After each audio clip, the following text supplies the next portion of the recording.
लेकिन अफसोस यह है कि वो मुसलमान खामोश हो जाते हैं और उनकी खामोशी ये मैसेज देती है जिसका जिक्र पवन जी कर रहे हैं। और 100% कोई चीज़ नहीं होती, साइंस भी कहती है 100% प्योर कोई चीज़ नहीं होती, 100% कभी कोई ख़राब नहीं होता है। लेकिन सवाल यह है कि इस मुल्क में 6 दिसंबर को एक घटना घटी, गलत और सही पे मैं नहीं जा रहा। ज़रा मुसलमान अगर इस यहाँ कोई बैठा हो, अपने दिल पे हाथ रखिएगा। 6 दिसंबर को अयोध्या में एक तथाकथित बाबरी मस्जिद, बाबर के नाम से मस्जिद को कुछ लोगों ने गिरा दिया। इस मुल्क ने जिन लोगों पे शक था गिराया है, उनकी 4 सूबों से सरकार का सफाया हो गया। यह है हिंदुस्तान का हिंदू। जितनी लड़ाई लड़ी गई उसको लेकर के इस देश के हिंदू ने लड़ी, हिंदू सबसे आगे खड़ा है। लेकिन मैं ही दूसरी बात पूछना चाहता हूं। रोहिंग्या मुसलमानों के बारे में आजकल आप लोग बहुत सुन रहे होंगे। ये कौन लोग हैं भाई? हमारे मुसलमानों में से हिंदुस्तान का किसी का रिश्तेदार नहीं है, कोई डायरेक्टली इनडायरेक्ट रिश्तेदार नहीं है। 2012 को 6 साल पहले बर्मा के अंदर उनकी लोकल प्रॉब्लम थी। बर्मा में कौन लोग रहते हैं आप जानते हैं? जिनका धर्म ही अहिंसा के ऊपर है। आपने उनको प्रवोक किया, आपने उस मुल्क के अंदर विद्रोह किया, आपने नारे लगाए कि वहां पे सरकार को डिस्टेबलाइज करेंगे। ये अलग बात है कि कुछ लोगों ने जो अहिंसा की कसम खा ली थी, उन्होंने हिंसा का हथियार उठा लिया और आपको इतना मारा कि आप पूरी दुनिया में भागते घूम रहे हैं। और हिंदुस्तान में जब रोहिंग्या मुसलमान आता है तो आप मुझे ज़रा याद करके बताइए, बेईमानी मत कीजिएगा, कि कलकत्ता में क्या जुलूस निकला था, बॉम्बे में आपने आज़ाद मैदान में क्या किया था, आप ज़रा बताएं। अमर जवान ज्योति जो भारत की आर्मी के शौर्य का प्रतीक थी, आज़ाद मैदान की वो तस्वीरें याद कीजिए, किसने तोड़ी थी, किसने जूते मारे थे उसके अंदर। आज़ाद मैदान के अंदर बनी हुई उस आर्मी का उस मॉन्यूमेंट से क्या नफरत थी भाई आपकी। आप बर्मा के मुसलमानों के साथ जो भी कुछ हुआ था रोहिंग्या, उसके लिए आपने आज़ाद मैदान में एक जलसा आपने काबिज किया था भाई। तो आपने वहाँ 5 लोगों को मारा, ओबी वैन में आग लगाई। इस देश ने कुछ नहीं कहा आपसे। लेकिन बंगाल में एक जुलूस निकला और उस जुलूस के नारे को याद कीजिए। इसलिए मैं कहता हूं कि जो खामोश हैं वो खतरनाक हैं, जो बोल रहे हैं कम से कम ये तो पता है कि ये बात कह रहे हैं।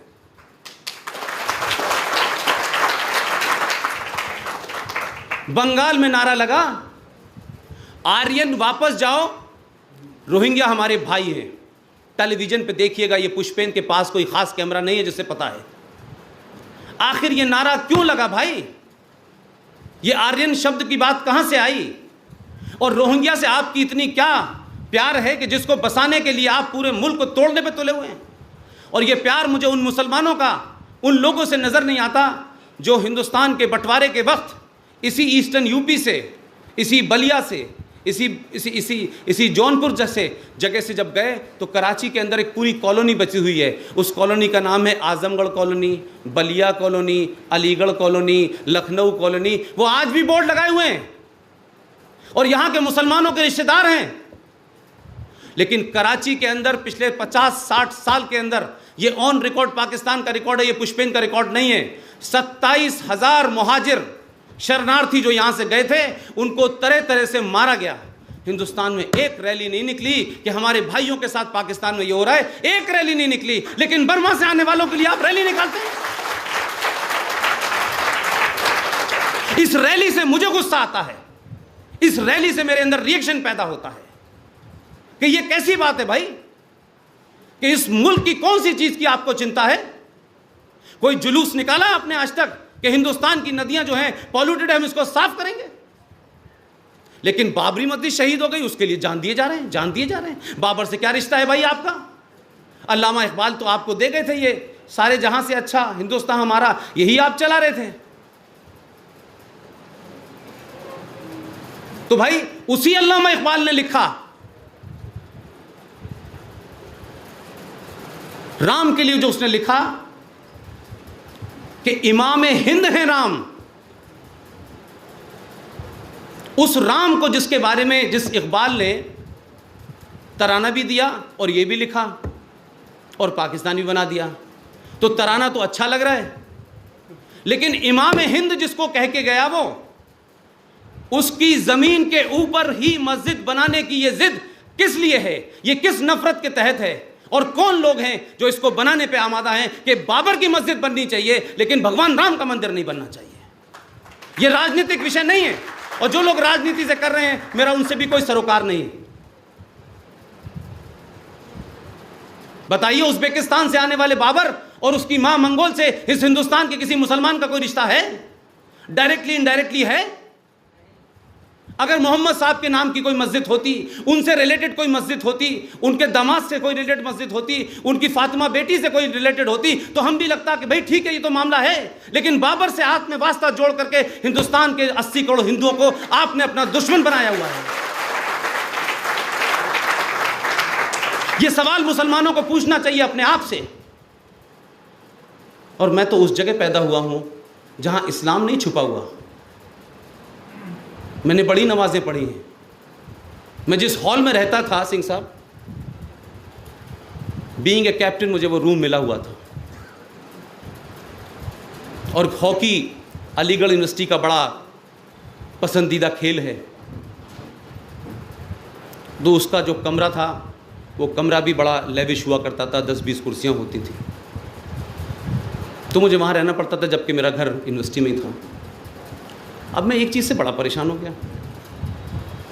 सुबह सुबह तो ठीक था मामला, शाम का अजान हुई नहीं और 15-20 अल्लाह मियाँ की फ़ौज, छोटे भाई का पजामा बड़े भाई का कुर्ता पहने हुए, टक टक टक टक टक टक। अरे भाई कि बताएं, भाई जनाब आप नमाज़ पढ़ा करिए, आपको नहीं पता मुरादाबाद में मुसलमानों के साथ क्या हो रहा है, मेरठ में बहुत हालात ख़राब हैं। तो मैं 2-3 बार तो मैंने सोचा कि अच्छा चल, मैंने कहा चलिए आ रहा हूँ, नमाज़ पढ़ने आ रहा हूँ। मैंने अपने 2-3 मुसलमान दोस्तों से कहा, मैंने कहा यार अल्लाह मियाँ की फ़ौज से मेरा पीछे छुड़ाओ यार, जब मेरा सोने का टाइम होता है तो ये मुझे नमाज़ पढ़ाने आ जाते हैं। तो मेरे दोस्तों ने कहा कि ऐसा करते हैं कि कल ही आते हैं तो हम लोग बैठ जाते हैं। तो वो सब शरारती हमारे बचपन के दोस्त थे। जैसे ही वो आए मैंने कहा तशरीफ़ रखिए, वो सब बैठ गए। उनको लगा आज तो बैठा लिया, पहले तो दरवाजे से मना करता था ये। उन्होंने जैसे ही शुरू किया तो हमारे 2 मुसलमान भाई बोले, पुष्पेंद्र हनुमान जी का तुम पाठ कब करोगे, तुम्हारा टाइम हो गया।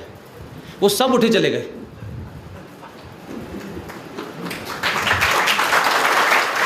तो मैं कुरान, इस्लाम, हदीस, शरिया, इसके बारे में मुझे कोई कन्फ्यूजन नहीं है, और जो है वो है और जो नहीं है उसको मानूंगा नहीं।